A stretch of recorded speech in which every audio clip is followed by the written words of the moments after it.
We welcomed last year His Grace Bishop Irenei, who gave us a most inspiring address, which is commemorated in our most recent Tikhon.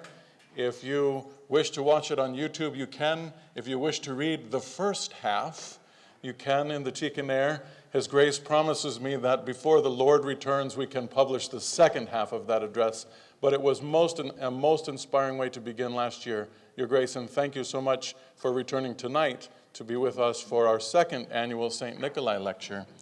I had the pleasure a few years ago, I received a phone call, unsolicited, although I would have solicited it had I known to be able to do so, from a dear lady named Protinica Olga Sokich, who told me that her husband had been the secretary to St. Nikolai for 5 years, the last 5 years of his life, and she had lots of tales to tell and all kinds of amazing things to share.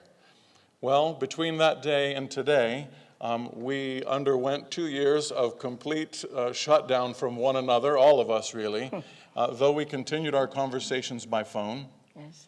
And with the beginning of this lecture, with His Grace having laid the foundations of the last days of St. Nikolai, particularly those which surrounded his time here at St. Tikhon's, it seemed most fitting that we could go to a most personal account. As I noted in the flyer which announced this beautiful evening, I noted that very few are they who actually met and walked with and talked with and served with and ate with a canonized saint. It seems that there may only be 2 alive, Protinica, you shared with me a little earlier, who have done so. She and a lovely man named Brian Garrich, who has become a friend of the seminary as we continue to make the beautiful shrine for St. Nikolai in the room where he lived and where he prayed and where he wrote and where he reposed. So it's a sincere pleasure and honor, a rare occasion for us to welcome such a person. Protinica has a wealth to share with us this evening. I imagine it will be like a fireside chat, only without the fire, although we have enough heat in here that it's a little bit like a fire. But Protinica, thank you very much for coming. I thank your daughter and your son who have brought you here this evening, right. And it's a great joy to welcome you. You all please welcome Protinica Olga Sokich.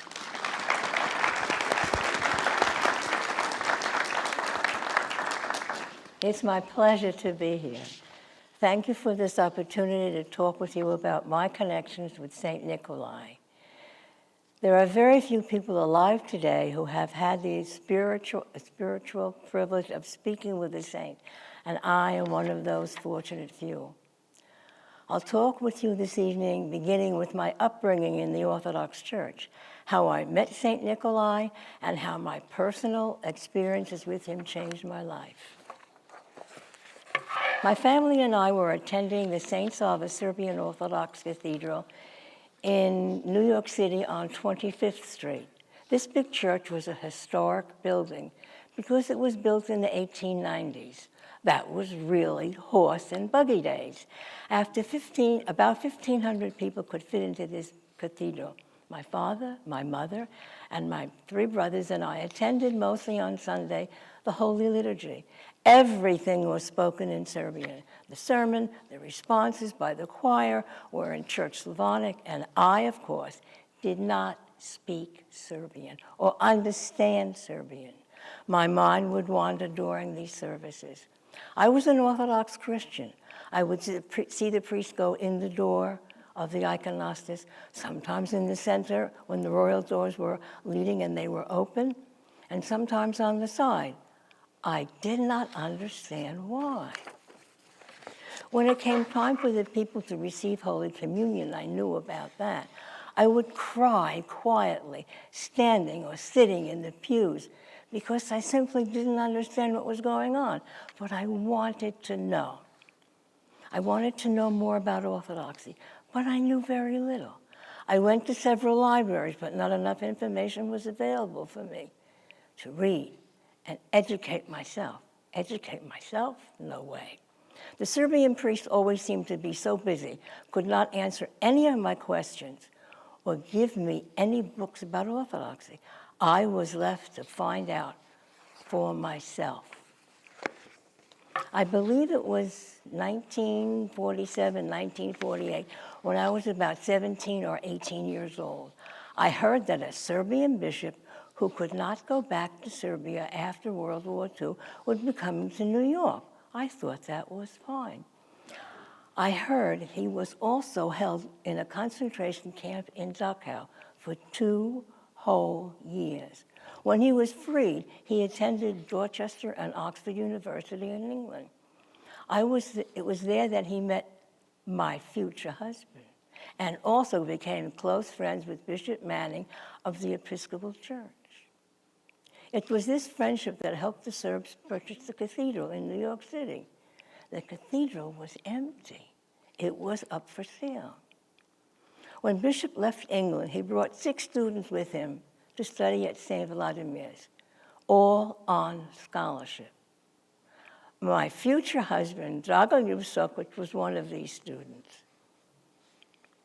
I was told that Bishop was coming to St. Sava's and that he would live in the special rooms that were attached to the church, and they were not being used.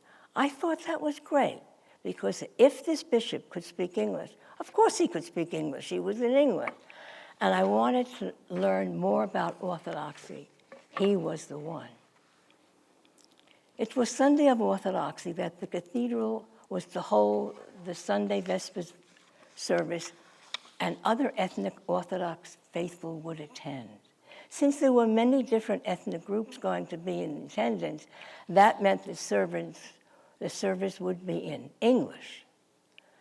There would be Serbs and Greeks and Russians and Bulgarians, Syrians, and others.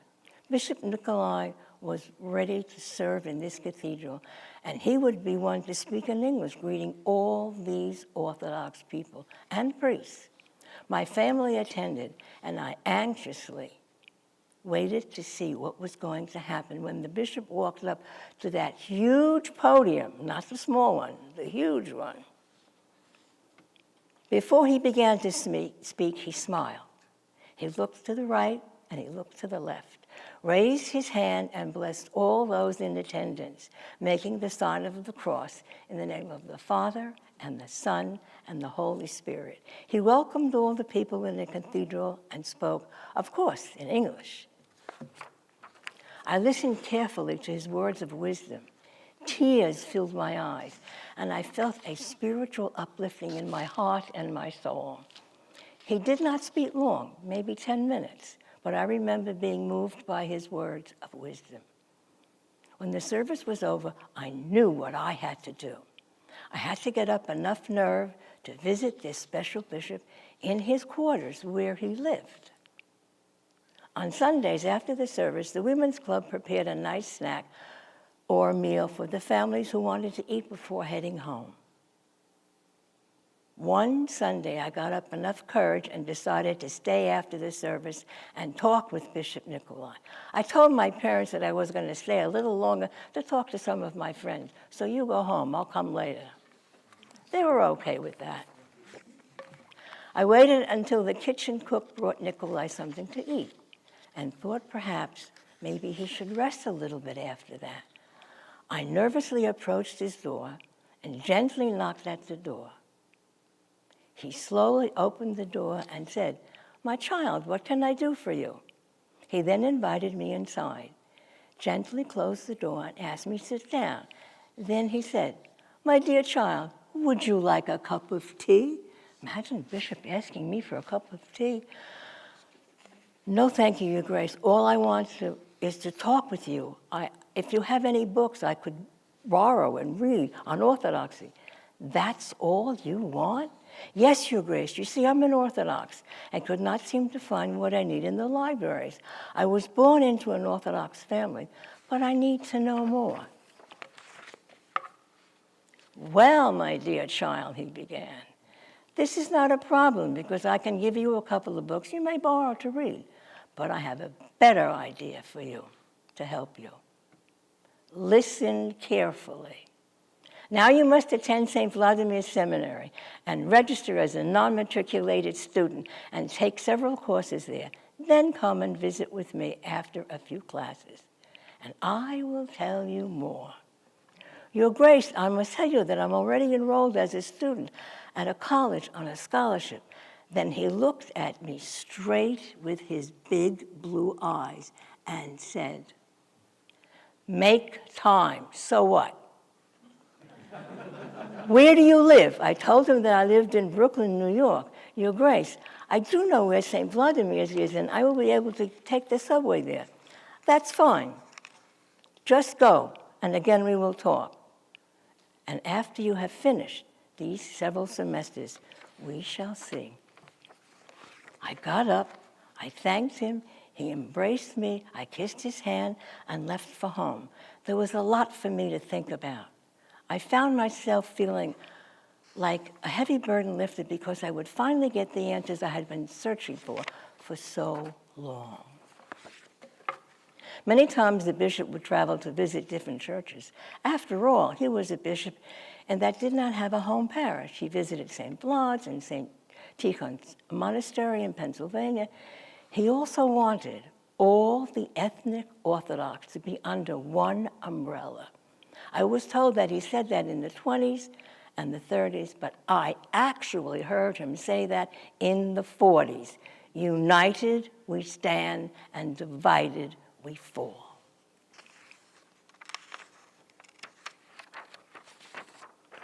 I enrolled at St. Vlad's and was so pleased I took Bishop's advice. The courses were certainly an eye-opener. I attended sessions given by Reverend Alexander Schmemann, Father John Meindorf, the very Reverend George Florovsky. He had a very heavy accent, and you had to listen carefully. And he would give us a paper that had questions on it. We had to answer it. And in 2 days, it had to be on his desk. We usually had that time. Then there was also a Professor Sophie Kolomzin, who taught courses on how to teach children about Orthodoxy and the Holy Liturgy. I still have one of her books. All of this took time. During my time attending the courses, I met Dragolyub Sokich, who would later become my soulmate and husband. I would be there in the afternoon, in the evening, and on Saturdays, and he was there also. We spent much time together on the days I attended the classes, talking about orthodoxy and the impact Nikolai had on both of our young lives. Of course, we spoke of other topics as well. Later, during one of our conversations, I told Bishop Nikolai that I was falling in love with one of the 6 students he brought from England. No way was I ready to marry anyone at that time, much less a foreigner. I needed to finish college, get a job, and become self-supporting. But sometimes things change. When the bishop heard what I had to say, he was not surprised. He called Dragolyub. By the way, Dragolyub means dear love. Bishop couldn't call him dear love. He called Dragolyub and me together and sat us down. Sola, as I called him, or Sokwa, as Bishop calls him, had been on the path to become a monk. He just wanted to go and then become a monk at Mount Athos, and that's it. But now that was all about to change. Sola was Bishop Nikolai's private secretary for the last 5 or 6 years of his life, and they frequently had conversations. He then spoke to both of us. You both must be very sure of your feelings. I would suggest to you, Sokol, go away to visit my friend, a priest in Buffalo, and stay there for the summer. There is absolutely no communication between you and Olga. No phone calls, no telephone calls. But if you have a need to talk to each other, write little notes and save them, because they are precious. And then when you get back together, read them. If you both have reached the point of no return and really want to marry, I will do the honor for both of you. I will also give you some honest advice. When Sola came back from Buffalo, he decided that we did reach the point of no return. We both met with Bishop Nikolai in his apartment, and he said, remember, my dear Olga, one day your beloved Sola will be ordained, and perhaps even have a parish to take care of. There he will have many responsibilities, 24/7, to help and guide the parishioners. You, as his wife, will also need 24/7 attention. And when and if you are blessed with children, there's another responsibility for both of you. Remember, Olga, you are not married to a priest, you're married to a man. You will also need to be watchful in the parish and to be the eyes and ears to help out. He can't see everything. I love you both, and you have my blessings. Once we decided to get married, we did not want to wait, so we decided on May 31st, 1953, to be joined together. Unfortunately, Bishop was called away and could not perform the service, but gave us his blessing. He did say that marriages are made in heaven as soon as the couple agrees to be together, and the church does the rest. We were married on that rainy day in the St. Sava Serbian Orthodox Cathedral. Father Schmemann and the parish priest officiated. My father did not want me to marry Sola. Some things never change. He was still angry with me and did not walk me down the aisle. He said and stayed in the back of the church. So my brother Boris walked me down.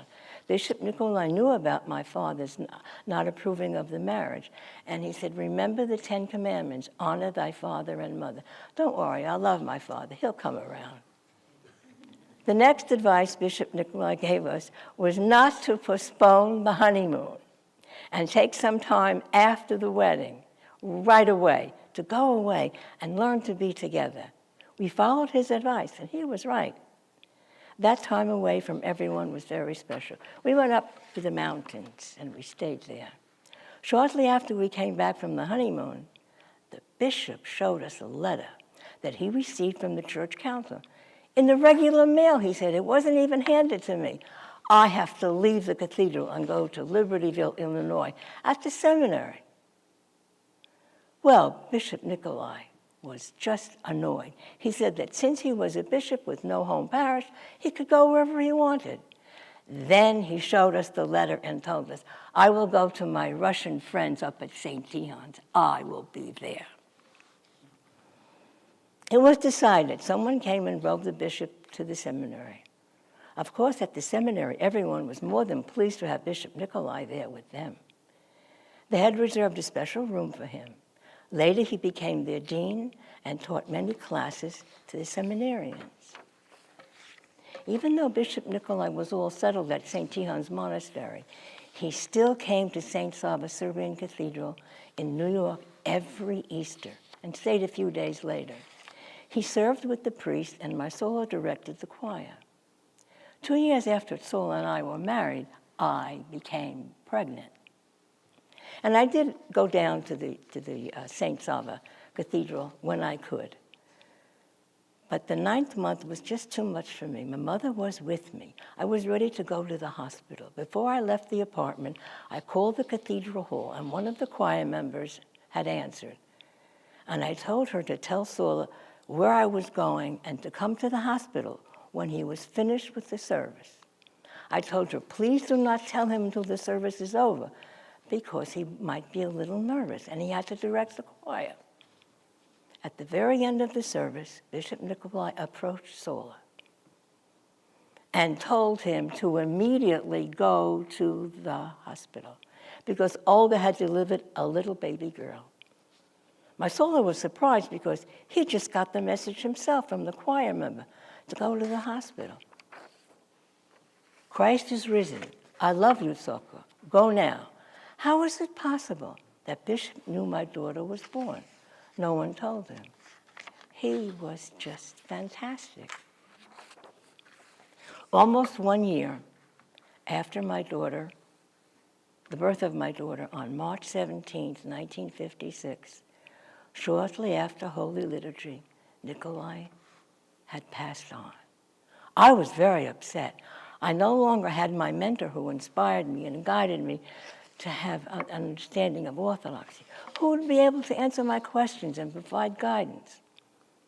The death of Nikolai was quite sudden. When we heard about it, Sola wanted to go to the monastery very quickly, as soon as possible. There was a car with some members of the cathedral council going, but there was no room for Sola there. He said, I have to go. I remember at that time there was an unusual forecast of a snowstorm moving up the coast. Sola told me to go home with our little daughter because he was going to try his luck with a prayer and get to the monastery by bus. He said that as soon as he arrived at the monastery, he would call me, and he did. We embraced, and he asked my father for money. He needed to have some money with him. My father gave him $40, and he hugged him. He caught the last bus to Pennsylvania before the storm. Actually, he was traveling northwest, and the storm was coming up the East Coast, so it never bothered him. Then he finally reached the spot where he knew he could call a monk and ask him to pick him up. They soon arrived at the seminary.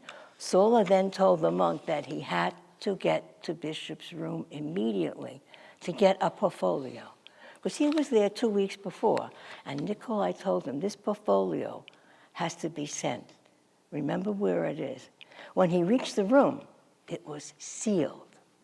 They both very carefully removed the plastic tape. Sola went into the room and knew exactly where the portfolio was, and it was there. Sola also noticed that the room was a bit messed up and certain drawers from the dresser were on the floor. There was no time to think about that. Sola retrieved the portfolio and quickly left the room. Both Sola and the monk quietly put back the plastic covering over the door. Sola went with the monk to his room, gave him the portfolio, and told him to put it under his pillow. And after the funeral of Bishop Nikolai, which may take a couple of days, he will get it and bring it home. Just imagine all that. Nikolai wanted the portfolio to be hand-delivered to a certain monk at Mount Athos. How was Sola going to make this happen? He wasn't going there. It was something to think about and pray for guidance. It took time, but the portfolio was finally delivered, and Sola received a letter of confirmation. Bishop Nikolai wrote many things. He wrote songs, he wrote poems, he wrote books. When he wrote 2 books in Serbian, The Only Lover of Mankind and The Harvest of the Lord, Sola knew that Nikolai wanted him to translate those 2 books into English so the messages would reach more people.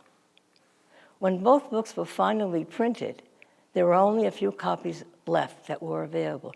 I remember reading those 2 books, how inspiring they were. I do remember that I did take a copy of each in English and was prepared to take them with me when I moved from our home. Somehow, I misplaced the books. I still cannot find them, but perhaps our Serbian Bishop Irene Dobrijevic has a copy of each in English that I may borrow. Once again, I'm borrowing books. There is one more personal experience I'd like to share with you. Several years ago, a few of my friends, my female friends, got together and decided to write a book containing stories about how war changed our lives, sharing experiences through the eyes of women, not the soldiers. My story explained that as a result of the war, Nikolai and my future husband were forced out of Serbia. Nikolai later got to know my future husband and brought him as one of the students to study theology in America. The book, Wives' Tales, Looking Back, How War Changed Our Lives, was finally published. We thought we would get a good night's sleep. We were all in Florida at the time, we women. And I was excited. It was going to go the next day. That night, I woke up around 2 o'clock in the morning. I felt a presence in my room. I got up at the edge of the bed. All of a sudden, I heard a voice call out my name. Olga, Olga, in your story in the book Wives' Tales, My Destiny, you spoke of a Bishop Nikolai. You must add my last name to that because there are many Bishop Nicholases, many Bishop Nikolais, but only one Bishop Nikolai Velimirovich, and make sure you spell it right. I was shocked, and immediately Bishop Nikolai's last name to my story. Later that day, as I reflected about the visitation I had from Nikolai, I really was not surprised because he was truly a man of many gifts. After all, he knew I gave birth to a daughter on that Easter Sunday, and no one told him. I truly believe that he must, of course, already by now be in the kingdom of heaven. We are guided in so many ways and must let God into our lives. As I reflect back to those wonderful years that I spent with Bishop Nikolai, I find that his inspirations truly guided me. When my husband was assigned to his parish, I'd made myself available to be able to teach Sunday school classes to the children. I felt that it was my calling to teach these young minds about orthodoxy and the Holy Liturgy, because I did not want these children to feel so lost as I did when I was a child attending services.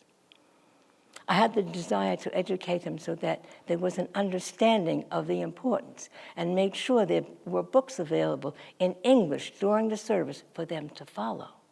Later, after the passing of my husband, I would travel to various churches and would volunteer to teach children about the Holy Liturgy. Knowing Bishop Nikolai truly changed my life. It has been my pleasure to share this experience with you this evening. Perhaps if you read more of Nikolai's writing, you become to know him more, St. Nikolai, as I did.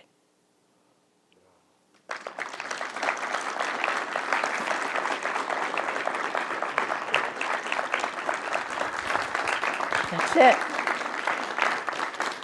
If you happen to have any questions, I might be able to answer them, and I might not. I will see.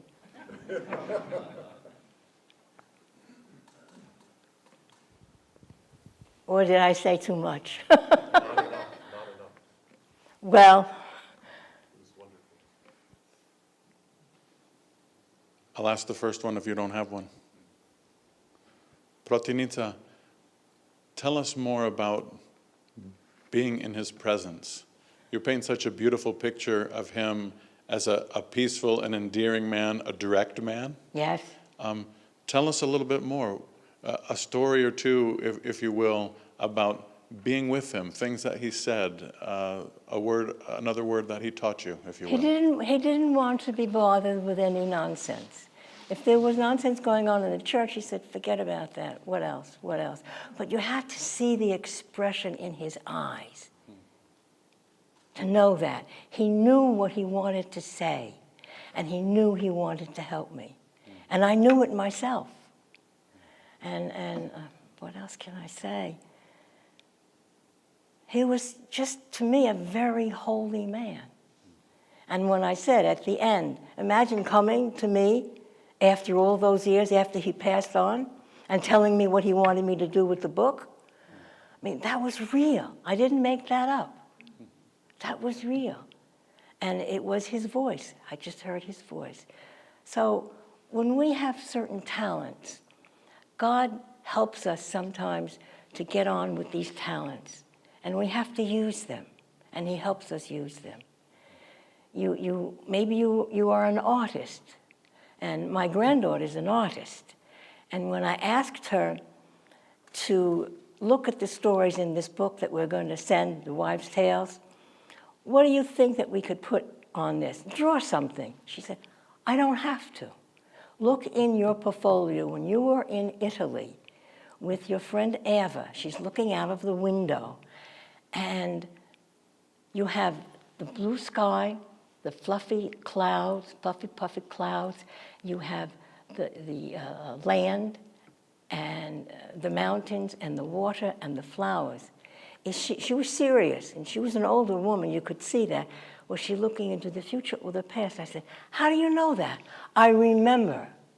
And when an artist sees something and remembers it, she remembered it, and that's what we did. So we all have talents. Each one of you sitting here has a talent. Use it.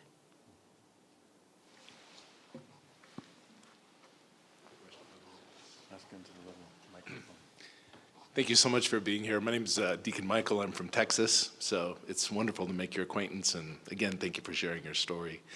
You mentioned that Bishop Nikolai spoke very fervently about a unified church in America. Yes. Having been a churchwoman for these many years, I'd like to know what you think the best way is that we could do that at a grassroots level. Well, isn't there a time that the bishops have a synod and they get together? And they should all be together, so you have all the different ethnic groups together. And then talk it out, and you have things to say. And maybe it is better to be under one umbrella. I don't know what Bishop Irene thinks about that. I have no idea, but that's what Nikolai wanted. You just shake your head. Okay, go ahead.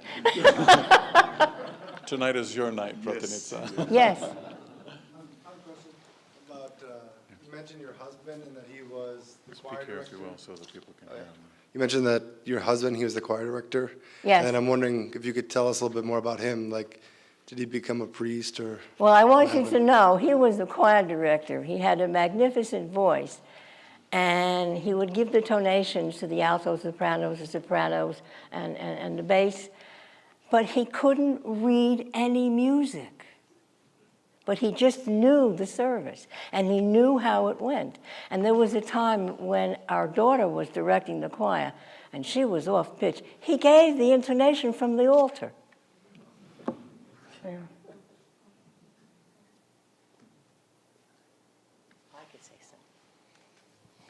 Okay, it's coming from family, but I remember stories of you and Todd telling us that he didn't care about his cassock, it was torn and whatnot. He was always very generous to others. Maybe you want to explain that a little bit. Oh, yes. If anyone had a problem, he was there 100%. That was his responsibility. And he needed to have some vestments made almost right away. And he looked at me and he said, well, and I said, okay. So I made his vestments also. And it was not a difficult job to make, except if you make it the Russian type with the back. But we have the Greek style, and it's easy there. I made him about 3 or 4. And there had to be so many crosses in so many places. But I wanted to make sure that the belt he was wearing would not move around. It would stay in place. And I even put pockets in there for him. Yeah, he needed to put the pockets. And then he said, do I have to have the cuffs like that, or I have to go and do this? It's too much time. Can't you just go around like that? And I said, that's up to you. However you want me to do it, which is comfortable for you. She said, when I raise my arms, I don't want anything to be hanging. I said, all right. Now, he was pretty upset about many things. And he did write, quite a few things. And he spoke 7 languages. I know Bishop, I think, spoke 8. 8 languages, I believe. So when my husband translated those 2 books, he would have the book open like that, like he was actually reading and translating immediately. And there was someone typing it right away. But those 2 books are fine. Anything else? Protinica, I'm touched by how you conveyed your experience that St. Nikolai was conscious of your need to have material in English and have orthodoxy conveyed to you in English. Right. Did he have? Are there more experiences you have of this? How was he? Of course, you've been in the Serbian parish where we have the constant battles about language, and everything has to be in Serbian, regardless of whether the children understand or not. I was wondering, did he convey to you when you went into parish and had to teach children in the church school? Did he convey to you any advice about that? Well, he thought it was a good idea, and I told him, I said, I don't want these kids to feel the way I felt in church. And you should, when you go, even in the classroom, the teacher doesn't speak German if you're in England. They speak the language of the people there. And I think that's very important.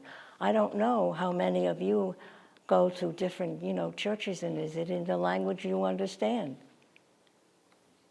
I don't know. Father Deacon. Last one? Okay. Last question. Hi, I'm Deacon Gabe. I'm from Georgia. I've always been fascinated about how the songs that St. Nikolai wrote. Did you ever have any direct experience of his songwriting process? No, I didn't. No, I didn't. Unfortunately, no. But I have something that I have to deliver to Father John about Nicholas' handwritten sermons and other books that he wrote. I didn't bring them, but next time I come to visit the cemetery where my husband's buried, I will bring them so you can have them and keep them here. I don't need them. I mean, what am I going to do with them? They've been in my house for so long right now. We'd be very glad to welcome you back and to accept that generous gift. You will see. Let's thank Protinica very much for her speaking to us this evening.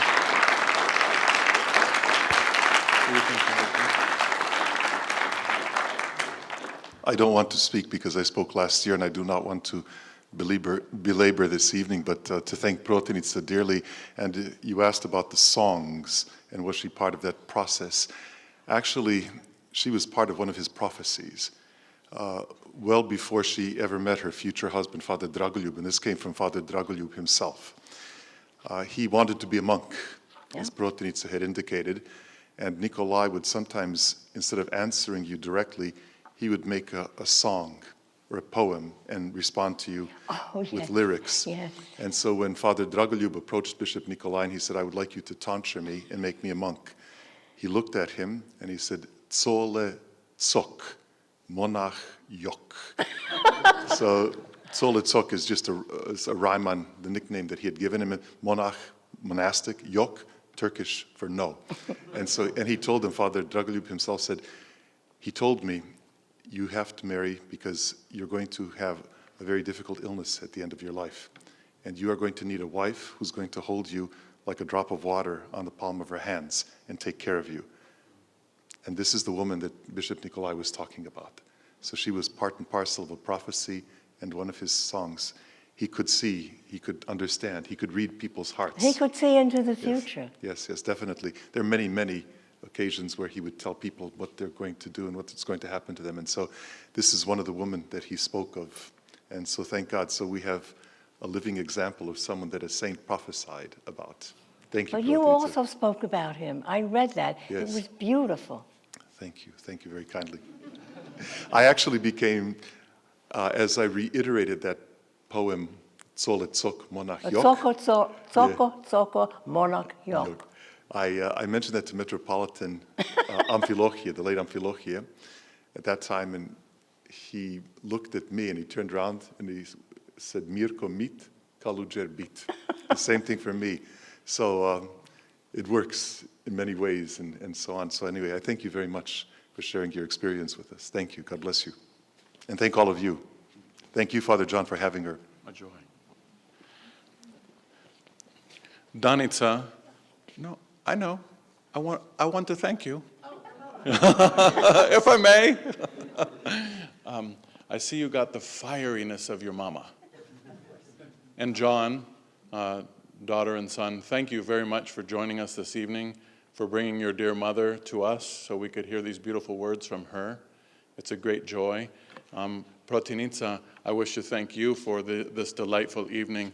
Bishop Irenee, Your Grace, will you come join us maybe on the, let's do this. Will you come down here for just a moment? Let me hold your hand and you watch your step coming down. All right, come stand with Bishop Irenee, His Grace. We have a little something that we would like to present in your honor and in the honor of your husband. As you know, we're working on the shrine for St. Nikolai here. Yes, I know. We have not yet had the chance to show it to you. You came straight here. We had a little supper together, following a little maybe visit after we sing a little bit together.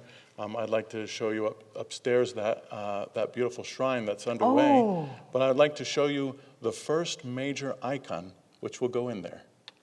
So please come and see. Oh, my. You can turn and face Oh, people. my, that is just beautiful. When Protinica sent me her first packet of information about St. Nikolai, she included a photocopy of an icon that a friend of theirs painted of St. Nikolai and her husband. So I have this little photocopy at my house, but it seemed very fitting since we have St. Nikolai in our presence through you, Protinica, and through the work that your husband did in his labors for St. Nikolai, that we would have that beautiful icon made also for the shrine, which will help us to remember this dear saint and also your husband and your dear family. So it arrived today from our iconographer, Yvonne. It's in perfect time for your visit. We're grateful to you and your family and to your husband for all of his labors, and to St. Nikolai, who guided our school in 1954 and 1955, especially as our rector. How beautiful. So we hope it will honor God and also St. Nikolai and your family. It will. Yeah. That's beautiful.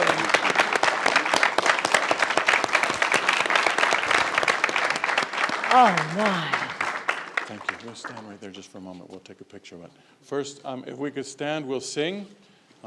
It is truly meet and visit a little bit, and then off we go to reading or sleep, whatever you might do. No, I'm okay. It's truly meet to bless thee, O Theotokos, ever blessed and most pure and the Mother of our God, more honorable than the cherubim, and more glorious beyond compare than the seraphim. Without corruption thou gavest birth to God the Word. True Theotokos, we magnify thee.